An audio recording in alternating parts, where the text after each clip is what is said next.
Hello Yo Chinese 的观众朋友们，大家好，欢迎回到我们的做甜品学中文节目，我是 Milly。好，那么我们现在就来开始制作马德莲甜点吧。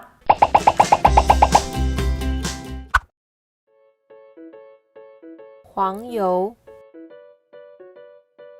蜂蜜、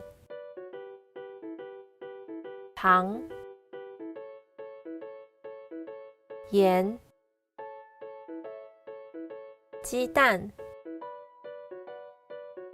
巧克力。好，我们现在开始做马德莲。首先，我们把白砂糖倒入无盐黄油中，接着我们倒入盐、蜂蜜，接着我们把这个无盐黄油打发到颜色变浅、体积变大，接着我们倒入鸡蛋，搅拌均匀。接着我们把泡打粉倒入我们的低筋面粉中，搅拌均匀。然后我们把低筋面粉倒入刚刚的面糊中，翻拌均匀。接着我们就把面糊装入裱花袋，这样子我们的面糊就可以开始把它挤入我们的烤盘当中了。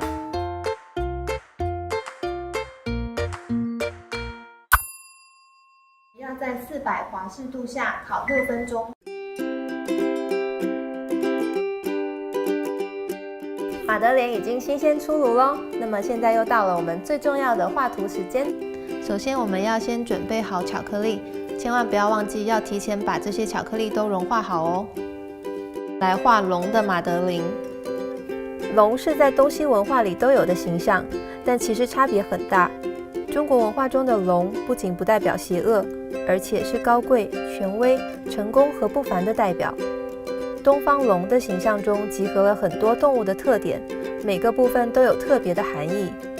中国人会视自己为龙的传人，可以说学中文不了解东方的龙文化，就像学英文不了解西方的宗教文化一样。所以很多龙年出生的人都相信自己一生有着不错的命运。有些人在给男孩子起名字时还会喜欢用龙字。著名的影星 Jackie Chan 的中文名就是成龙。当然，和其他生肖一样，属龙的人也会有容易急躁、争强好胜的缺点，在处理与人的关系时，有时会遇到问题。哒哒，那我们的马德莲甜点就做好了，你们都还喜欢吗？那么现在就让我们来快速复习一下我们今天学到的食材词汇有哪一些吧。黄油、蜂蜜、糖、盐、鸡蛋、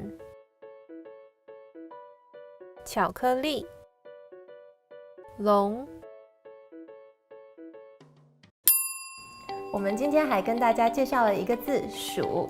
如果你想要跟别人介绍你的生肖的话，你就可以说我属，再加上你的生肖就可以了。我是 Milly， 我们下次见，拜拜。